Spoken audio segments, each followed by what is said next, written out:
Hello students, welcome to all of you on this channel Chemistry BSc. Our today's chapter of discussion is evaluation of analytical data, that how to evaluate any analytical data. So before pursuing this chapter, you should know that this evaluation of analytical data, this chapter is under analytical chemistry. So analytical chemistry is the branch of chemistry which deals with separation, identification and determination of relative amount of the constituents or component in given sample. It means analytical chemistry एक physical chemistry the separate branch है. It is not totally in physical chemistry. Analytical chemistry is the separate branch of physical chemistry in which we analyze the compound, जिस दे विच आपां compound दी analyze कर रहे हैं compound नू या फिर ਉਹਦੀ characteristics ਨੂੰ find ਕਰਨਾ matter ਦੇ ਨੂੰ, तो ਉਹਦੇ ਲਈ ਆਪਾਂ ਨੂੰ 3 steps ਨੇ ਜਿਹੜੇ ਉਹ ਸਾਰੇ analytical chemistry ਦੇ ਅੰਦਰ ਆਉਂਦੇ ਨੇ ਕਿ ਕਿਵੇਂ ਆਪਾਂ ਉਹਨਾਂ ਨੂੰ separate ਕਰਦੇ ਆ, ਫਿਰ ਉਸ ਤੋਂ ਬਾਅਦ ਆਪਾਂ identification ਕਰਦੇ ਆ, then ਆਪਾਂ determine ਕਰਦੇ ਆ relative amount of the constituents or components in the given sample. So that all is under analytical chemistry. Now you should know what is qualitative analysis and quantitative analysis. So qualitative analysis deals with the quality of component, or we can say that qualitative analysis is that analysis which deals with finding what constituents or components are present in sample. Quality ਦਾ ਮਤਲਬ ਹੁੰਦਾ ਕਿ ਕਿਹੜੀ type ਦੇ components ਨੇ ਜਿਨ੍ਹਾਂ ਤੋਂ ਇੱਕ given sample ਮਿਲ ਕੇ ਬਣਿਆ, ਮੀਨਸ ਉਹਨਾਂ ਦੀ ਨੇਚਰ ਕੀ ਹੈ, ਠੀਕ ਹੈ। ਤਾਂ ਇਹਦੇ ਵਿੱਚ ਆਪਾਂ ਕਹਿ ਸਕਦੇ ਹਾਂ what constituent ਮੀਨਸ ਆਪਾਂ ਦੱਸਣਾ ਕਿ ਉਸ ਦੇ ਵਿੱਚ ਕਿਹੜੇ ਕੰਪੋਨੈਂਟਸ ਮਿਲ ਕੇ ਬਣੇ ਹੋਏ ਨੇ। ਫੋਰ ਐਗਜ਼ਾਮਪਲ ਕੋਈ ਆਪਾਂ सोडियम के कंपाउंड के नाल डील करते हैं, उस सोडियम भी है, पोटाशियम भी, तुसीं सिंपल दसना कि उहदे विच किहड़ा कंपोनेंट है, मीन सोडियम है कि पोटाशियम, टाइप दसनी है या फिर नेचर दसनी है। तो ये हुंदा qualitative analysis. Next is quantitative analysis. So quantitative analysis is that analysis in which आपां सिर्फ quantity of chemical component in given sample दे नाल डील करदे हैं। क्वांटिटी दा मतलब हुंदा जिस दे विच आपां फाइंड करना कि कितनी अमाउंट है किसी भी सैंपल दे विच केमिकल कंपोनेंट दी जिस तो मिलके वो सैंपल बनया होया उसकी कितनी अमाउंट है या फिर कह सकते कितनी कंसंट्रेशन है।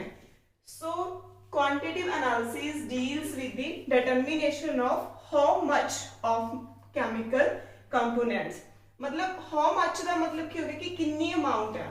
इस दे विच तां जे आपां सिर्फ ये दसना कि कोई किसी भी कंपोनेंट किसी भी सैंपल दे विच किहड़े नेचर दा है किहड़ी टाइप दा कंपोनेंट पिया होया, जिवें फॉर एग्जांपल आप इत्थे सिर्फ दसदा कि सोडियम दा कंपोनेंट तो मिलके बने होया कोई भी सैंपल, बट इस दे विच आपां दसना कि सोडियम दी फर्दर कितनी कंसंट्रेशन है, जिवें 5 मोल लगा लो, 0.5 मोल कितनी भी लगा लो, तो इहदे विच आपां पर्टिकुलर दसना कि उहदी अमाउंट कितनी है।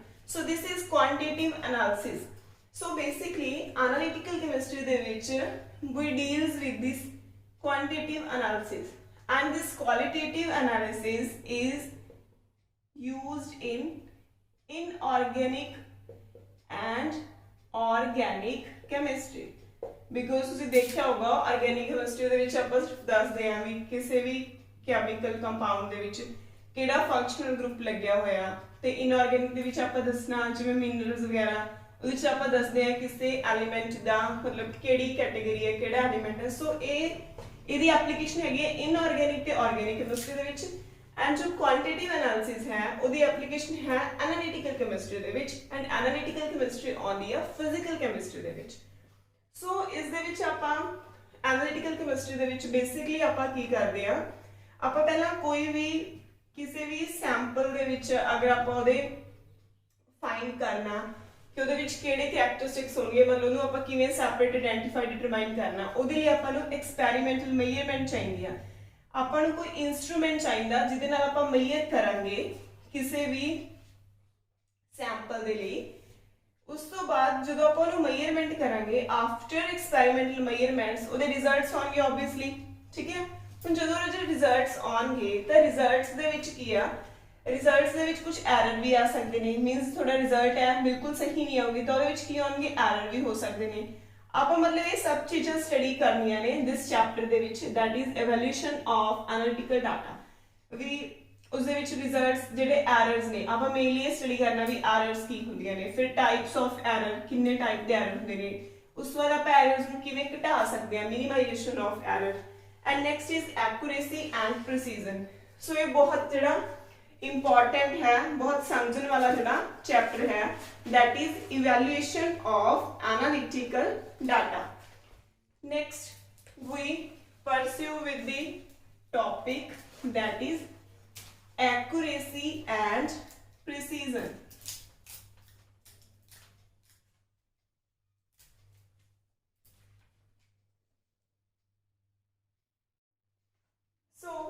अगर आप नॉर्मली गल करते हैं तो एक्यूरेसी ते प्रिसीजन ऑलमोस्ट सेम जी टर्म्स ने, तो जनरली अगर आप नॉर्मल गल करते हैं एक्यूरेसी ते प्रिसीजन तो इन्हां च कोई ज़्यादा फर्क नहीं हुंदा।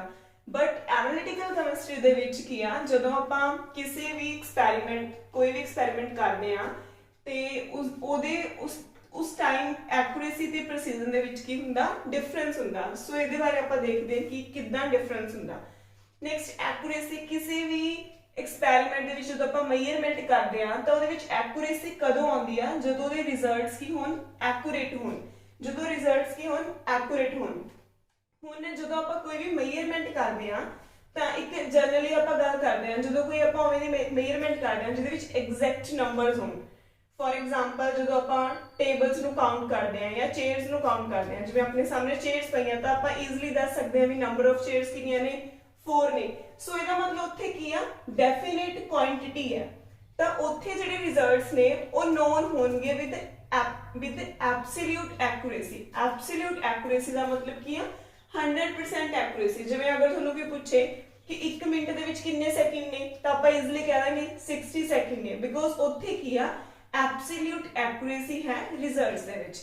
बट की हुंदा जदों आपां किसी भी एक्सपैरीमेंट दे लई या जो आप साइंटिफिक मेजरमेंट करते हैं किसी भी मेजरिंग डिवाइस के नाल, कोई भी एक्सपैरीमेंट करते हैं किसी भी मेजरिंग डिवाइस के नाल, ते उत्थे जो आप एक ही एक्सपैरीमेंट नूं 4-5 बार करते हैं ते उत्थे जो रिजल्ट आउंदे ने उन्हां दे विच एब्सोल्यूट एक्यूरेसी नहीं हुंदी।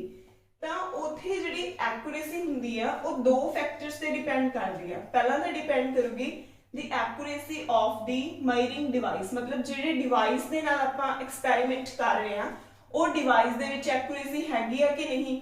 ਸੈਕਿੰਡ ਉਸ ਤੇ ਡਿਪੈਂਡ ਕਰੂਗੀ accuracy स्किल ऑफ ऑपरेटर। ਜਿਵੇਂ ਹੁਣ ਕੋਈ ਸਟੂਡੈਂਟ ਹੈਗਾ ਤਾਂ ਫਿਜ਼ਿਕਸ ਦਾ ਸਟੂਡੈਂਟ ਹੈ, ਉਹ ਕਰ ਰਿਹਾ ਕੈਮਿਸਟਰੀ ਦਾ ਪ੍ਰੈਕਟੀਕਲ, ਤਾਂ ਤੁਸੀਂ ਕੀ ਦੱਸੋ ਉਹਦੇ ਵਿੱਚ accuracy ਹੋਗੀ? ਨਹੀਂ ਹੋਗੀ ਨਾ। ਸੋ ਇਹ accuracy 2 ਚੀਜ਼ਾਂ ਤੇ ਡਿਪੈਂਡ ਕਰਦੀ ਆ। ਇੱਕ ਤਾਂ ਜਿਹੜੀ ਚੀਜ਼ ਦੇ ਨਾਲ ਆਪਾਂ एक्सपैरीमेंट कर रहे हैं मेजरिंग डिवाइस के नाल, सैकेंड जिहड़ा परसन एक्सपैरीमेंट कर रहा उसकी स्किल ते डिपेंड करूगा कि उन्होंने उस चीज़ की नॉलेज है कि ना। सो ये एक्यूरेसी 2 चीज़ों ते डिपेंड करती है। उस तो बाद आपां की करना, जो किसी भी एक्सपैरीमेंट के रिजल्ट्स की एक्यूरेसी नूं आपां चैक करना तो उहदे लई आपां नूं की करना पऊगा, एक्सपैरीमेंट नूं आपां नूं रिपीट करना पऊगा नंबर ऑफ टाइम्स, तो उसकी फिर आपां नूं एवरेज वैल्यू जिहड़ी फाइंड आउट करनी पऊगी। फॉर एग्जाम्पल जो वाटर की डेंसिटी है 20 डिग्री सैल्सियस से ये फाइंड आउट कर रहे हैं किसी मेजरिंग डिवाइस के नाल, ठीक है। ओदी जिहड़ी एक्चुअल वैल्यू है, एक्चुअल वैल्यू मतलब ट्रू वैल्यू, मतलब आपां नूं पता है ओदी actual value density of water, तुसीं नेट ते भी सर्च करोगे 20 डिग्री सैल्सियस ओदी एक्चुअल वैल्यू ये होंदी है।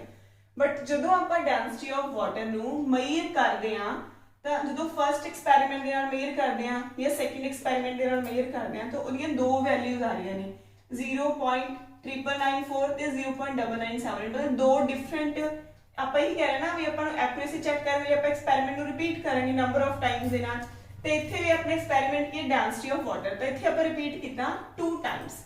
उस तो बाद आप की कर ली एवरेज वैल्यू, इसकी की कर ली एवरेज वैल्यू चेक कर ली, तो एवरेज वैल्यू की आई है after repetition of this experiment the average value is, average value किवें फाइंड आउट करनी है, दोनों का सम करके 2 नाल डिवाइड कर देना, बिकॉज इत्थे आपां 2 टाइम्स ही एक्सपेरिमेंट कर रहे हैं, तो 0.9986 ਉਹਦੀ ਜਿਹੜੀ एवरेज वैल्यू आ गई। ਹੁਣ ਇਹ ਜਿਹੜੀ एवरेज वैल्यू है ਇਹਨੂੰ ਜਦੋਂ ਆਪਾਂ एक्चुअल वैल्यू ਦੇ ਨਾਲ ਕੰਪੇਅਰ ਕਰਾਂਗੇ, ਇੱਥੇ ਕੀ ਆ 0.9982, ਇੱਥੇ ਕੀ ਆ 0.9986, ਆਲਮੋਸਟ ਸੇਮ ਜੀ ਨੇ। तेरा मतलब measurement किया, the measurement is said to be accurate. So the definition of accuracy is that if the average value of different measurement is close to actual or true value, then the measurement is said to be accurate. जिवें आपां इत्थे देख रहे हैं, अगर आपां दो measurements कर रहे सी ते जिहड़ी उन्हां दी average value जदों आपां कैलकुलेट कीती, इन्हां दोनों दे विच डिफरेंस बहुत थोड़ा, डिफरेंस कितना होगा जो तुसी इस दे विचों ये माइनस करोगे 0.0004, मतलब बहुत घट डिफरेंस है। ਇਹਦਾ मतलब ये ਜਿਹੜੀ मेजरमेंट है अपना करन दा तरीका है वो की है, एक्यूरेट है। उस तो बाद है an individual measurement is said to be more accurate if it difference less from actual value। ਹੁਣ ਆਪਾਂ एवरेज देख ली कि ओवरऑल अपना एक्यूरेट है कि ना मेजरमेंट, वो तो आप देख लिया। ਹੁਣ अगर आप इंडिविजुअल मेजरमेंट देखनी है, जिवें एक्सपेरिमेंट फर्स्ट की देखिए या फिर एक्सपेरिमेंट सैकेंड की, उन्होंने भी आप ट्रू वैल्यू के नाल की करना, कंपेयर करना। तो जो आप एक्सपेरिमेंट फर्स्ट देखांगे तो एक्सपेरिमेंट फर्स्ट की जी वैल्यू आऊगी वो ये कितना डिफरेंस होगी करके देखो, डिफरेंस कितना होगा 0.994 माइनस 0.9982, तो इन्हां दे डिफरेंस कितना होगा 94 ਦੇ ਵਿੱਚੋਂ 82 ਮਾਈਨਸ ਕਰੋਗੇ ਤਾਂ 0.0012, ਇੰਨਾ डिफरेंस ਆਊਗਾ ਐਕਸਪੈਰੀਮੈਂਟ ਫਰਸਟ ਦੇ ਲਈ। ਐਕਸਪੈਰੀਮੈਂਟ ਸੈਕੰਡ ਦੇ ਲਈ ਕਿੰਨਾ ਹੋਗਾ 82 ਦੇ ਵਿੱਚੋਂ 78 ਘਟਾ ਦੋਗੇ ਤਾਂ ਕਿੰਨਾ डिफरेंस ਆਊਗਾ 0.0004, ਤਾਂ ਇਹਦੇ ਵਿੱਚ ਇੰਨਾ डिफरेंस ਆਇਆ, ਇਹਦੇ ਵਿੱਚ ਇੰਨਾ डिफरेंस ਆਇਆ। ਸੋ ਜਿੱਥੇ डिफरेंस ਘੱਟ ਆਇਆ मेजरमेंट वैल्यू ਦੇ ਵਿੱਚ ਤੇ ਐਕਚੁਅਲ ਵੈल्यू ਦੇ ਵਿੱਚ, ਉਹ ਜਿਹੜਾ ਐਕਸਪੈਰੀਮੈਂਟ ਹੈ ਇੰਡੀਵਿਜੂਅਲ ਐਕਸਪੈਰੀਮੈਂਟ ਉਹ ਕੀ ਹੋਊਗਾ मोर एक्यूरेट। मोर एक्यूरेट का मतलब ज्यादा वधिया होगा। तो इत्थे की लिखा सी the individual experiment is said to be more accurate if it different less from the actual value। उन्हें एक्सपेरिमेंट फर्स्ट ते एक्सपेरिमेंट सेकंड तो ਜਿਹੜੀ मेजरमेंट ਕੀਤੀ ਆ ਤੇ एक्सपेरिमेंट सेकंड वाली मेजरमेंट की आ ਘੱਟ डिफरेंस ਰੱਖਦੇ ਇਹਦੇ ਨਾਲ, ਤਾਂ मतलब मेजरमेंट सेकंड की होगी मोर की होगी एक्यूरेट होगी। सो ਇਹ ਸੀਗਾ एक्यूरेसी। ਕਿਸੇ ਵੀ डिवाइस ਦੀ एक्यूरेसी ਦੇ ਲਈ ਆਪਾਂ ਨੂੰ ਕੀ ਕਰਨਾ ਪਊਗਾ, ਉਹਨੂੰ ਨੰਬਰ ਆਫ ਟਾਈਮਸ ਐਕਸਪੈਰੀਮੈਂਟ ਨੂੰ ਕੀ ਕਰਨਾ ਪਊਗਾ, ਰਿਪੀਟ ਕਰਨਾ ਪਊਗਾ। ਦੈਨ ਉਸ ਦੀ ਕੀ ਕਰਨੀ ਪਊਗੀ, ਐਵਰੇਜ ਲੈਣੀ ਪਊਗੀ, ਤੇ ਉਸ ਤੋਂ ਬਾਅਦ ਆਪਾਂ ਐਵਰੇਜ ਵੈਲਿਊ ਨੂੰ ਚੈੱਕ ਕਰਨਾ ਐਕਚੁਅਲ ਵੈਲਿਊ ਦੇ ਨਾਲ, ਤੇ ਅਗਰ ਉਹਨਾਂ ਦੇ ਵਿੱਚ ਡਿਫਰੈਂਸ ਬਹੁਤ ਘੱਟ ਆ ਰਿਹਾ ਤਾਂ ਇਹਦਾ ਮਤਲਬ ਰਿਜ਼ਲਟਸ ਕੀ ਹੋਣਗੇ, ਐਕੂਰੇਟ ਹੋਣਗੇ। Now I am going to explain this topic with another example. So for example, if you are doing a practical in chemistry lab and if you have to find the concentration of nickel, मतलब मैं ਤੁਹਾਨੂੰ ਹੀ ਦੇ ਰਹੀ ਹਾਂ students ਨੂੰ, ਤਾਂ ਹੁਣ ਇੱਕ ਟੀਚਰ ਤੁਹਾਨੂੰ ਪ੍ਰੈਕਟੀਕਲ ਕਰਵਾ ਰਿਹਾ ਤੇ ਉਹ ਟੀਚਰ ਨੂੰ ਉਸ ਦੀ ਟਰੂ ਵੈਲਿਊ ਪਤਾ ਹੋਗੀ। ਟਰੂ ਵੈਲਿਊ मतलब एक्चुअल वैल्यू किस ਨੂੰ ਪਤਾ ਹੋਗੀ, just a example for your understanding। So teacher ਨੂੰ ਉਹਦੀ ਐਕਚੁਅਲ ਵੈਲਿਊ ਪਤਾ ਹੋਗੀ। ਸਪੋਜ਼ ਕਰ ਲਓ ਦੀ ਐਕਚੁਅਲ ਵੈਲਿਊ ਹੈ 0.50 ਮੋਲਰ, ਮੀਨਸ ਆਪਾਂ ਕੋਈ ਪ੍ਰੈਕਟੀਕਲ ਕਰ ਰਹੇ ਹਾਂ, ਉਸ ਦੇ ਵਿੱਚ ਆਪਾਂ ਦੇਖਣਾ ਨਿਕਲ ਦੀ ਕਨਸੈਂਟ੍ਰੇਸ਼ਨ। ਤਾਂ ਮੈਂ ਅਗਰ ਤੁਹਾਨੂੰ ਪ੍ਰੈਕਟੀਕਲ ਕਰਵਾ ਰਹੀ ਹਾਂ, ਮੀਨਸ ਕੋਈ ਟੀਚਰ ਪ੍ਰੈਕਟੀਕਲ ਕਰਵਾ ਰਿਹਾ, ਤਾਂ ਟੀਚਰ ਨੂੰ ਉਹਦੀ ਐਕਚੁਅਲ ਟਰੂ ਵੈਲਿਊ ਪਤਾ ਕਿੰਨੀ ਆ 0.50 ਮੋਲਰ।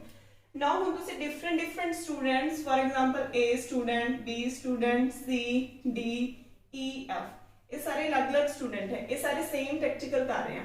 तो जो तुसी मेजरमेंट करोगे तो स्टूडेंट ए दी कितनी आई है 0.50, बी दी कितनी आई है 0.48, सी दी कितनी आई है 0.45, डी दी आई है 0.52 मोलर, सपोज ई दी आई है 0.51, एफ दी आई है 0.37 molar.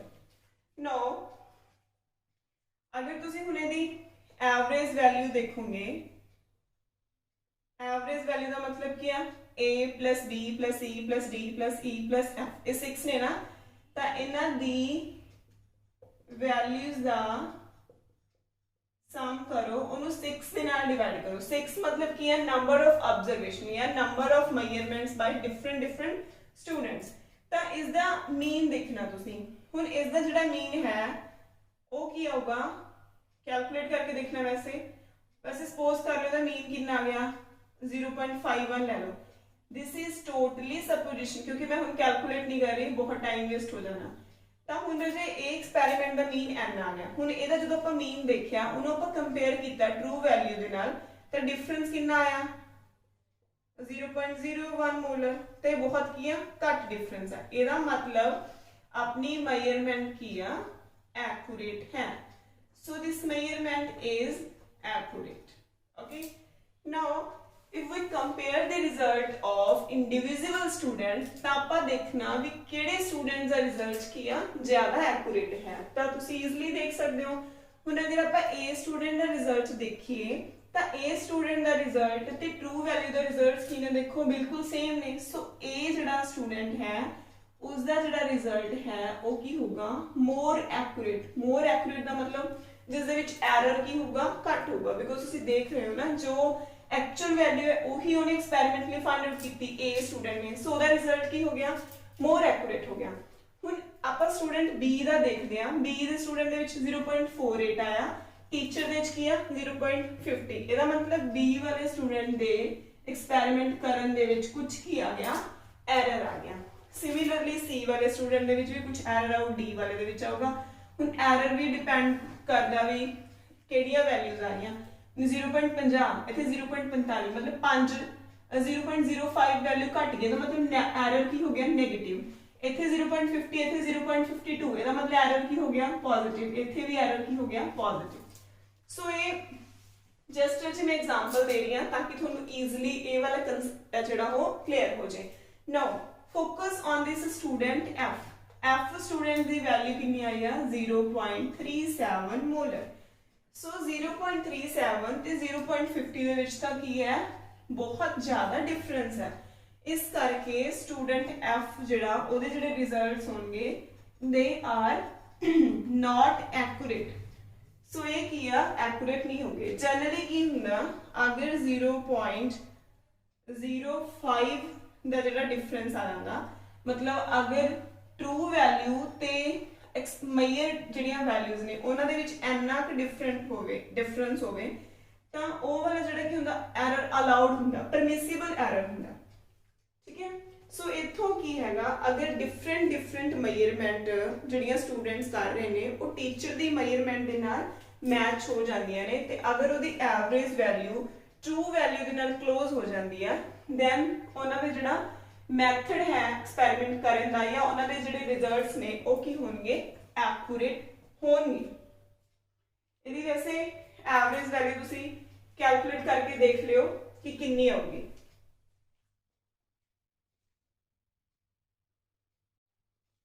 Next is precision. So precision जदों भी देखना तो इहदा ट्रू वैल्यू या फिर एक्चुअल वैल्यू दे नाल कोई कंसर्न नहीं है, मतलब कोई लिंक नहीं है ट्रू वैल्यू दे नाल। So the definition of precision is this: if values of different measurement are close to each other and hence close to their average value, the measurement are said to be precise. ठीक है।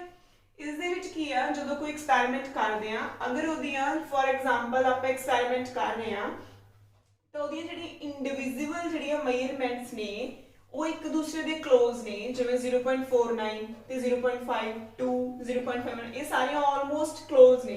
ते इन्हां दी जिहड़ी average value है 0.50 है। ते जिहड़ी individual measurement है अगर आपां नूं एवरेज वैल्यू दे नाल भी देखदे हां, ये सारियां की ने एक दूसरे दे ने क्लोज ने। सो उन्हां मेजरमेंट्स नूं आपां प्रिसाइज कवांगे, बिकॉज इत्थे आपां नूं ट्रू वैल्यू एक्चुअल वैल्यू बारे कोई जिहड़ा अपना डिग्री ऑफ कंसर्न नहीं हैगा। एंड जो प्रिसीजन है वो आपां नूं दसदा, precision is a measurement of reproducibility of an experiment. Reproducibility of an experiment का मतलब हुंदा the extent to which consistent result are obtained when an experiment is repeated। मतलब जो किसी भी एक्सपेरिमेंट को आपां रिपीट करदे हां तां जिहदे विच कंसिस्टेंट रिजल्ट आ जाण। कंसिस्टेंट रिजल्ट का मतलब कि जिहड़े सेम रिजल्ट्स आ जाण, जिवें ऑलमोस्ट 0.49 0. ऑलमोस्ट सेम ही रिजल्ट्स ने ना, ਤੇ ਉਹਨਾਂ ਦੀ ਇੰਡੀਵਿਜੂਅਲ ਵੈਲਿਊ ਆਪਸ ਦੇ ਵਿੱਚ ਕਲੋਜ਼ ਨਹੀਂ, ਸੇਮ ਨਹੀਂ ਹੈ, ਕਲੋਜ਼ ਹੋਣਗੀਆਂ, close to each other and they are also close to their average value. So ਇਹ ਸੀਗਾ ਪ੍ਰੈਸੀਜ਼ਨ। नेक्स्ट है if you want to understand the terms accuracy and precision ਤਾਂ ਉਸ ਦੇ ਲਈ ਮੈਂ ਇੱਕ ਹੋਰ ਐਗਜ਼ਾਮਪਲ ਲੈ ਕੇ ਚੱਲ ਰਹੀ ਹਾਂ। ਤਾਂ ਇਸ ਦੇ ਵਿੱਚ ਕੀ ਆ, ਆਪਾਂ ਕੋਈ ਐਕਸਪੈਰੀਮੈਂਟ ਕਰ ਰਹੇ ਹਾਂ ਜਿਹਦੇ ਵਿੱਚ ਆਪਾਂ ਕਿਸੇ ਰੂਮ ਦੀ ਜਿਹੜੀ ਲੈਂਥ ਹੈ ਉਹਨੂੰ ਮੇਜ਼ਰ ਕਰ ਰਹੇ ਹਾਂ। ਠੀਕ ਹੈ, ਕਿਸੇ ਰੂਮ ਦੀ ਲੈਂਥ ਨੂੰ ਆਪਾਂ ਮੇਜ਼ਰ ਕਰਦੇ ਹਾਂ ਤੇ ਉਹ ਰੂਮ ਦੀ ਜਿਹੜੀ ਐਕਚੁਅਲ ਲੈਂਥ ਹੈ ਉਹਦੀ ਵੈਲਿਊ ਹੈ 10.5 मीटर। सो हुण आपां लैंथ नूं मीटर दे विच ही मेजरमेंट करदे हां, तो ओहदी एक्चुअल लैंथ हैगी आ रूम दी 10.5 मीटर है। ठीक है, हुण आपां की कर रहे हां, चार डिफरेंट पर्सन द्वारा मेजरमेंट करवा रहे हां। हुण पर्सन ए है, वो कितने टाइम मेजर करूगा 1 2 3 4 5, मतलब पर्सन ए है वो 5 बार मेजरमेंट करूगा तो पर्सन ए दी एवरेज वैल्यू होगी। सिमिलरली पर्सन बी भी 5 टाइम एक्सपेरिमेंट टू रिपीट कर रहा मीनस 5 number of measurement number of observation ने, तो ओदी कोरस्पोंडिंग भी की होगी एवरेज वैल्यू। हुण आपां देखना कि इन्हां 4 पर्सन दे विचों किहड़े पर्सन ज़्यादा एक्यूरेट है, किहड़े पर्सन कोल एक्यूरेसी भी है प्रिसीजन भी है, किहड़े पर्सन कोल एक्यूरेसी भी नहीं हैगी प्रिसीजन भी नहीं है। So let us check all this. So tell me that measurement by person A की होगी, एक्यूरेट होगा कि नॉन एक्यूरेट होगा, प्रिसाइज रिजल्ट्स होंगे कि नॉट प्रिसाइज रिजल्ट्स होंगे। So tell me the measurement by person A is both accurate and precise. Right is so because जो आप एवरेज वैल्यू देखते हैं पर्सन ए दी जिवें उहदी एवरेज वैल्यू है 10.5 ते उहदी एवरेज वैल्यू ते जिहड़ी उहदी करैक्ट वैल्यू है वो की ने सेम ने। अगर एवरेज वैल्यू ते करैक्ट वैल्यू सेम हुंदी है, सॉरी अगर एवरेज वैल्यू ते एक्चुअल या फिर ट्रू वैल्यू सेम हुंदी है तां वो की हुंदा एक्यूरेट रिजल्ट हुंदा। उस तो बाद यदि आप इंडिविजुअल मेजरमेंट देखते हैं 10.4 10.3 10.5 10.7 10.6 ऑलमोस्ट कंपेरेबल रिजल्ट्स ने ना, ते इन्हां दा एवरेज 10.5 हुण 10.4 ते 10.5 भी ऑलमोस्ट क्लोज ने, 10.3 ते 10.5 भी ऑलमोस्ट क्लोज ने। सो ये की है प्रिसाइज भी हैगा। इन्हें उन्होंने एक रिप्रेजेंट करने के लिए एक वे दिता होया कि जिवें अपने कोल एक लाइन है, हुण ये सारियां वैल्यू ने जिवें 10.4 10.3, हुण जिवें इत्थों ऊपर तो ऊपर वैल्यू इंक्रीज हो रही है, एक 10.3 है, दूसरी 10.4 है, फिर 10.5 है, 10.6 है, 10.7, ऑलमोस्ट क्लोज ने सारियां वैल्यूज। ਇਹਦਾ मतलब रिजल्ट्स की ने प्रिसाइज ने ते ਉਹਦੀ ट्रू वैल्यू ते एक्चुअल वैल्यू एक लाइन ते आ रही ने, मतलब सेम ही ने। बिकॉज की है देखो आ की सी 10.3, it is 10.4, it is 10.5, it is 10.6, it is 10.7। ਤਾਂ ਹੁਣ ਉਹਦੀ ਐਵਰੇਜ ਵੈਲਿਊ ਤੇ ਉਹਦੀ ਟਰੂ ਵੈਲਿਊ ਕਿੰਨੀ ਆ, ਐਵਰੇਜ 10.5 ਹੈ ਐਵਰੇਜ ਵੈਲਿਊ, ਤੇ ਉਹਦੀ ਜਿਹੜੀ ਟਰੂ ਵੈਲਿਊ ਹੈ ਉਹ ਵੀ ਕੀ ਹੈ 10.5, मतलब एक सेम लाइन ਤੇ है ना। सो ਇਹਦਾ मतलब एक्सपेरिमेंट मतलब पर्सन ए ने ਜਿਹੜੀ मेजरमेंट ਕੀਤੀ ਉਹ एक्यूरेट भी है प्रिसाइज भी है, बिकॉज दोनों सेम लाइन ਤੇ आ रहे ਨੇ, वैल्यू सेम है। ਇਹਦਾ मतलब रिजल्ट्स की ने इथों एक्यूरेट ने, एंड ये सारियां वैल्यू ऑलमोस्ट क्लोज ने, ਇਹਦਾ मतलब रिजल्ट्स की ने प्रिसाइज ने। ठीक है, ਹੁਣ सिमिलरली पर्सन बी ਦੀ अगर ਗੱਲ ਕਰਦੇ ਹਾਂ ਤਾਂ पर्सन बी ਦੀ एवरेज की है 10.2 ਤੇ ਉਹਦੀ ਐਕਚੁਅਲ ਔਰ ਟਰੂ ਜਿਹੜੀ ਵੈਲਿਊ ਹੈ ਕਿ 10.5। ਇਹਨਾਂ ਦੇ ਵਿੱਚ ਕੀ ਆ ਡਿਫਰੈਂਸ ਹੈ, ਇਹਦਾ मतलब डी पर्सन ਦੇ ਲਈ ਕੀ ਹੋਊਗਾ, एक्यूरेसी ਤਾਂ ਕੀ ਹੋਗੀ ਪੂਅਰ ਹੋਗੀ। ठीक है, क्योंकि ਉਹਦੀ ਜਿਹੜੀ ट्रू वैल्यू है ਤੇ ਮੇਜਰਡ ਵੈਲਿਊ ਉਹਨਾਂ ਦੇ ਵਿੱਚ ਡਿਫਰੈਂਸ ਜ਼ਿਆਦਾ ਹੈ, ਇਸ ਕਰਕੇ एक्यूरेट नहीं होगा, पुअर एक्यूरेसी होगी। उस तो बाद अगर आप इन्हां दा आपस कंपैरिजन करते हैं 10.1 10.0 10.3 ये ऑलमोस्ट की ने ऑलमोस्ट कंपैरेबल ने, बिकॉज उन्हां दी एवरेज वैल्यू भी उन्हां दे क्लोज है। ਤਾਂ ਇਹਦੇ ਵਿੱਚ ਕੀ है गुड की होगा प्रीसीजन होगा। ठीक है, similarly we can find for person C and D. Person C ਦੇ ਲਈ ਇਹ ਸਾਰੀਆਂ ਵੈਲਿਊ ਆਪਸ ਦੇ ਵਿੱਚ ਕੰਪੈरेबल ਹੈ ਜਾਂ ਨਹੀਂ, नो, बिकॉज इतने 10.9 है, इतने 10.1 है, इन्हां दोनों ਦੇ ਵਿੱਚ बहुत ज़्यादा डिफरेंस है। तो मतलब आपस ਦੇ ਵਿੱਚ वैल्यू क्लोज नहीं है। ਇਹਦਾ मतलब ਇੱਥੇ ਕੀ ਹੋਊਗਾ poor precision, बट ਉਹਦੀ ਜਿਹੜੀ ਐਵਰੇਜ ਵੈਲਿਊ ਹੈ ਤੇ ਟਰੂ ਵੈਲਿਊ ਆਪਸ ਦੇ ਵਿੱਚ ਕੀ ਨੇ, ਇਕੁਅਲ ਨੇ। ਇਹਦਾ ਮਤਲਬ ਐਕੂਰੇਸੀ ਕੀ ਹੋਗੀ, ਗੁੱਡ ਹੋਗੀ। ਸੋ ਇਹ ਇੱਕ ਸਟੇਟਮੈਂਟ ਵੀ ਬਣ ਜਾਂਦੀ ਹੈ। ਕੀ ਸਟੇਟਮੈਂਟ ਬਣ ਜਾਂਦੀ ਆ, a measurement may have good accuracy but poor precision। ਇਹ ਵੈਸੇ ਬਾਈ ਚਾਂਸ ਹੁੰਦਾ ਹੈ, 100% ਇਹ ਸਟੇਟਮੈਂਟ ਕਰੈਕਟ ਨਹੀਂ ਹੁੰਦੀ, this is just by chance। Similarly person D ਦੇ ਲਈ ਵੀ ਆਪਾਂ ਦੱਸ ਸਕਦੇ ਹਾਂ, ਇਹ ਵੈਲਿਊਜ਼ ਦੱਸੋ ਆਪਸ ਦੇ ਵਿੱਚ ਕਲੋਜ਼ ਨੇ ਕਿ ਨਾ। ਮੈਨੂੰ ਤਾਂ ਨਹੀਂ ਲੱਗ ਰਹੀਆਂ, ਬਿਕੋਜ਼ ਦੇਖੋ ਇੱਥੇ 11.1 ਹੈ, ਇੱਥੇ 10.3 ਹੈ, ਬਹੁਤ ਜ਼ਿਆਦਾ ਡਿਫਰੈਂਸ ਹੈ। ਇੱਥੇ ਵੀ ਕੀ ਹੋਗੀ, ਪੂਰ ਐਕੂਰੇਸੀ। ਐਂਡ ਇਹ ਅਗਰ ਵੈਲਿਊਜ਼ ਦਾ ਕੰਪੈਰੀਜ਼ਨ ਕਰਦੇ 10.8 ਤੇ 10.5, ਇਹਨਾਂ ਦੇ ਵਿੱਚ ਵੀ ਜ਼ਿਆਦਾ ਡਿਫਰੈਂਸ ਆ, ਤਾਂ ਇੱਥੇ ਪ੍ਰੈਸੀਜ਼ਨ ਵੀ ਐਕੂਰੇਸੀ ਵੀ ਕੀ ਹੋਊਗੀ, ਪੂਰ ਹੋਊਗੀ। ਸੋ ਇਦਾਂ ਆਪਾਂ ਕਿਸੇ ਵੀ ਰਿਜ਼ਲਟ ਦੇ ਨਾਲ ਕੰਪੈਰੀਜ਼ਨ ਕਰ ਸਕਦੇ ਹਾਂ ਕਿ ਐਕੂਰੇਸੀ ਤੇ ਪ੍ਰੈਸੀਜ਼ਨ ਕਿਵੇਂ ਹੋਣੀ ਹੈ। ਮਤਲਬ ਕੋਈ ਪਰਸਨ ਹੈ, ਏ ਪਰਸਨ ਹੈ ਜਿਹਦੇ ਵਿੱਚ ਐਕੂਰੇਸੀ ਤੇ ਪ੍ਰੈਸੀਜ਼ਨ ਦੋਨੋਂ ਗੁੱਡ ਨੇ, ਕੋਈ ਪਰਸਨ ਡੀ ਹੈ ਜਿਹਦੇ ਵਿੱਚ ਐਕੂਰੇਸੀ ਤੇ ਪ੍ਰੈਸੀਜ਼ਨ ਦੋਨੋਂ ਕੀ ਨੇ, ਪੂਅਰ ਨੇ। ਸੋ ਇਹ ਸੀਗਾ ਆਪਣਾ ਅੱਜ ਦਾ topic, that was very important, which is accuracy and precision। next ਹੁਣ ਇੱਕ ਤੁਹਾਨੂੰ ਡਿਫਰੈਂਸ ਆ ਜਾਂਦਾ ਹੈ ਐਗਜ਼ਾਮ ਦੇ ਵਿੱਚ ਕਿ what is the difference between accuracy and precision। so I think difference ਤੁਸੀਂ ਖੁਦ ਪੜ੍ਹ ਸਕਦੇ ਹੋ। ਡਿਫਰੈਂਸ ਕੀ ਹੋਗਾ, ਐਕੂਰੇਸੀ ਕੀ ਹੋਗੀ, ਐਵਰੇਜ ਵੈਲਿਊ ਅਗਰ ਐਕਚੁਅਲ ਵੈਲਿਊ ਦੇ ਕਲੋਜ਼ ਆਉਂਦੀ ਹੈ ਤਾਂ ਐਕੂਰੇਟ ਹੋਣਗੇ ਰਿਜ਼ਲਟਸ। ਅਗਰ ਐਵਰੇਜ ਹੈ ਡਿਫਰੈਂਟ ਮੇਜਰਮੈਂਟ ਦੀ, ਉਹ ਐਕਚੁਅਲ ਵੈਲਿਊ ਦੇ ਕਲੋਜ਼ ਨਹੀਂ ਆਉਂਦੀ ਤਾਂ ਉਹ ਕੀ ਹੋਊਗਾ, ਪ੍ਰੈਸੀਜ਼ਨ। ਬਿਕੋਜ਼ ਆਪਾਂ ਪ੍ਰੈਸੀਜ਼ਨ ਦੇ ਵਿੱਚ ਡੈਫੀਨੇਸ਼ਨ 'ਚ ਕਿਹਾ ਸੀ ਆਪਾਂ ਨੂੰ ਟਰੂ ਵੈਲਿਊ ਦੇ ਨਾਲ ਕੋਈ ਕੰਸਰਨ ਨਹੀਂ ਹੈ। ਨੈਕਸਟ ਹੈ ਐਕੂਰੇਸੀ ਕੀ ਹੋਊਗੀ, ਅਗਰ a good accuracy does not necessary may good precision. ਇਹੀ ਵਾਲਾ ਜਿਹੜਾ ਹੁਣ ਕਰਕੇ ਹਟੇ ਆ ਇਹ। ਸੋ ਇਦਾਂ ਇਹਦੇ ਡਿਫਰੈਂਸ ਨੇ, 4-5 ਡਿਫਰੈਂਸ ਨੇ। ਉਹ ਅਗਰ ਤੁਹਾਨੂੰ ਇਹ ਪੂਰਾ ਸਮਝ ਲੱਗ ਗਿਆ ਤਾਂ ਆਟੋਮੈਟਿਕਲੀ ਤੁਸੀਂ ਡਿਫਰੈਂਸ ਕੀ ਆ ਖੁਦ ਵੀ ਕੀ ਕਰ ਸਕਦੇ ਹੋ, ਕ੍ਰੀਏਟ ਕਰ ਸਕਦੇ ਹੋ। So that's it for the day students. And for those students who are regularly watching the videos, kindly subscribe the channel, share it with your friends so that these videos can help them if they need.